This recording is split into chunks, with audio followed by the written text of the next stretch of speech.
Hey gang, it's John, and I am with a special guest today, the founder and race director of an Abominable Snow Tri. And today it's What's an Abominable Snow Tri Wednesday. Yeah. Hello, Erika Chapman, how are you? Hey John, thanks for having me. Yeah, pretty ironic that you're here on the first day of really snow anyway. I know, I'm so glad, so thankful it's finally here. When you're running something called a winter tri, that probably means a lot, right? Snow is good. It's not necessary, I don't have to have snow, but it is nice to have. It's an extra bonus. So, winter triathlon here in Grand Rapids. What in the heck, where did that inspiration come from? I've always been a lover of winter. I love to run, I love to bike, I just love to be out in the snow. So I thought, you know, what better way to be out in the snow but enjoy 3 different sports all at once to really have a suffer fest. So yeah, a little different than a traditional tri, right? Yes. Are you a triathlete first of all? I am, okay. yes, yeah. We're not swimming in the winter, no, right? I mean, Okay. if you want to swim in the Bear Creek, you can, but I wouldn't recommend it. If you're doing that, you probably are doing something wrong, right? Yeah. You're gonna be real cold. So what are the disciplines? So it's a run is the first section, and then a fat bike, and then a cross-country ski at Cannonsburg Ski area on February 18th. Okay, so a couple weeks left for you guys to fire up, register. If you haven't trained, don't worry about it, right? That's whatever. It's not that long of a race. It's technically a sprint distance race, so it's a 5K run, a 10K bike, and then a 2-mile ski. And then if you don't want to do all 3, you can just do a duathlon where you're just biking and running. You can do a relay, so you can get 2 other people or even 1 other person, and they can do the bike and the run, or you can just do a single discipline event. You can just do the run or the bike or the ski. It's on trisignup.com. You just got to search Abominable Snow Tri. We also have a link in our events page back to the event too, so you could go that route as well to find more on all those different ways of. But we want people to come out because the proceeds from this are kind of important. Yeah, so 100% of our proceeds go towards the Cannonsburg Ski Patrol. In the past, we had a ski swap. We haven't been able to do that the past few years for a variety of different reasons. So we thought this would be a fun way to raise money. It all goes to the patrol to help with training, things like that, so we can send our patrollers off to get some advanced medical and ski training.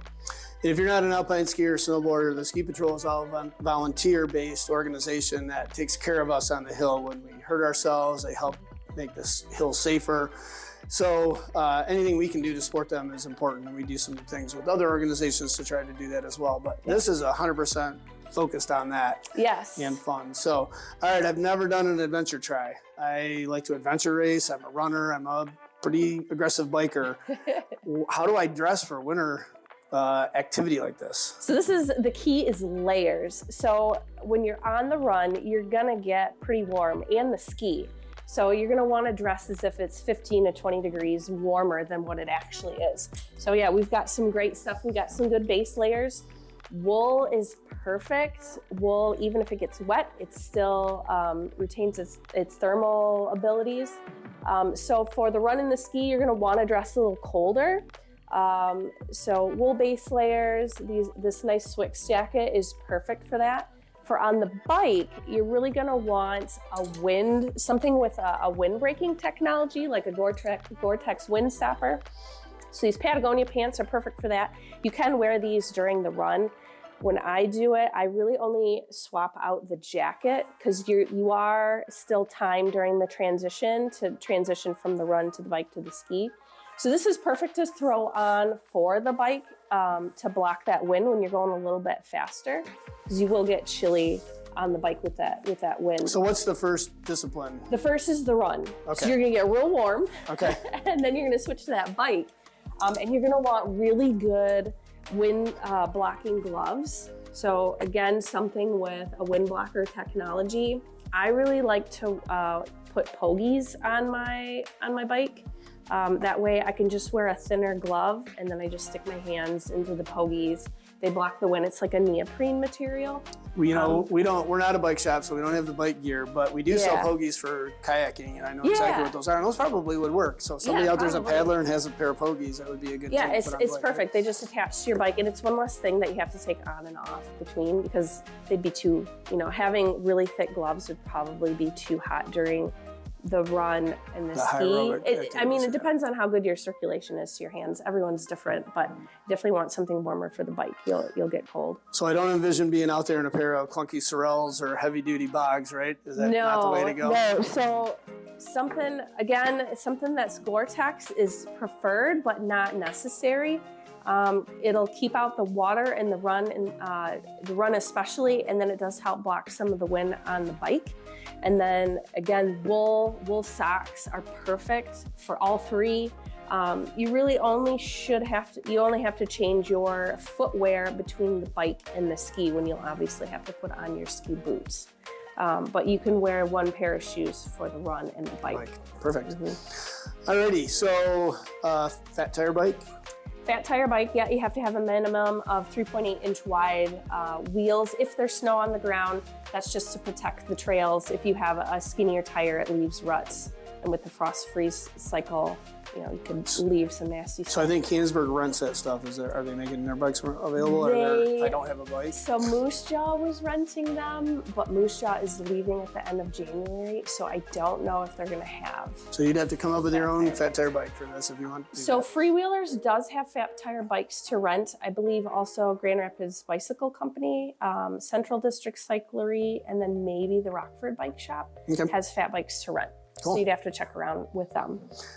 We're moving backwards. The bike was the last event, right? Bike is the middle. Middle. The ski is the last. Ski is last. Yes. So let's hop to the front. Sorry for jumping around on you guys. Starting with the snowshoes. With running, yep. And maybe you won't need these, but if there's enough snow, right, you'd want to be on a light pair of. Help. Yeah. Okay, good traction. Yes. Some of those trails could get icy. They can. So you want something with some bite in it. Yep, good something crampon. lightweight, something that isn't gonna flip snow up your back, something that isn't gonna drag on the ground like these. We are gonna do a giveaway. These yellow snowshoes, very lovely. Beautiful. We're gonna be giving these away to one lucky winner at the race. So there's a little extra game that you'll have to play during the race to be able to win these beauties. These are really nice. They're real lightweight. Nice snowshoes. Cool. And our running shoe would be the Crescent Moon brand, and we actually just started our midwinter sale, so these are on sale right now if you need a pair of shoes. We also do rent snowshoes if you want to just try this and you're not into the super competitive side of it. Yeah. A regular. And you don't need to have snowshoes. Like, I don't personally have snowshoes. I would love them, but I don't have them. We probably should run traction aids, right? So Yak Tracks, or like that. I like to screw in little nano spikes or ice spikes in the bottom of my shoes, and then those are just permanently kind of my ice shoes. Yeah, we carry Corker's brand. That is a carbide ice spike that slips over everything. So something like that. So, alrighty. And then the ski. The skinny ski part, right? So not many people have cross-country skis that I know of, and that's probably the most difficult part, I guess the fat tire too. But if you need to rent skis, ding, we do that, yes. But you want to do that in advance. If it's a snowy weekend, a lot of our rentals go out early. So if you're going to do the race and you need rentals, give us a call, come on into the store, we'll get you fit up, we'll reserve them, and you'll have them for the day or weekend. And there's a link on our website too, on the race sign-up page for different places you can rent gear. Bill and Paul's is one of them to rent the cross-country skis. Perfect. Yeah. All right, so I get through this, and let's say I somehow tripped into some success. I saw on your social you have some really cool awards, right? So behind me is something super special here. Yeah, I love these. Off. So Michigan Ski Bum, we partnered with Michigan Ski Bum.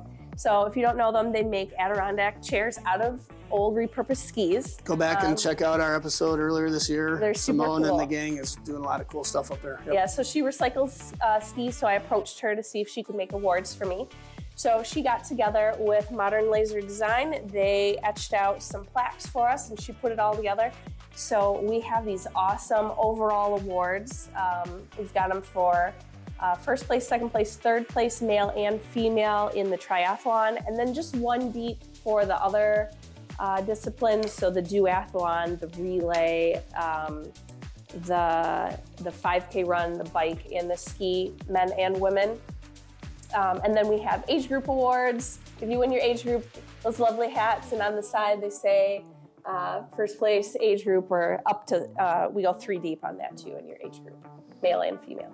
So it does sound like a ton of fun, a little bit competitive, but you certainly don't need to be an athlete to go out and do this. There's no like time cutoff or anything like that. I just want people to get out, have fun in the winter, not be stuck inside. This is just something different that I thought people could enjoy. And this is the second year. Second year, yep. Pretty good turnout for your first year where really nobody knew about this. We had pretty good turnout. We already have more racers signed up now than we did at the day of the race last year. So that tells you she's a good race director and put on a good event. So if people are coming back and more people are signing up, that's always fun. So. Afterwards, we've got beer from Saugatuck Brewing. We've got chili from Archival.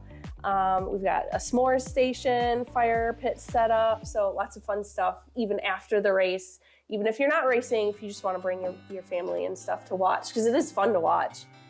You'll see them come through quite a bit to come through the transition area as they transition between the different events. I don't think I'm going to be able to make your race, unfortunately, but I might have to put that on the calendar for next year. It's pretty cool. Yeah, so just another fun thing to do and get you out. Now that there's snow, it's time to train. You can hit the trails on your skinny skis. You can get out and do some fat tire biking. Everybody's been waiting for this. So sign up now, join the Tri, help the Cannonsburg Ski Patrol, and we will see you guys next week for another What's Blank Wednesday.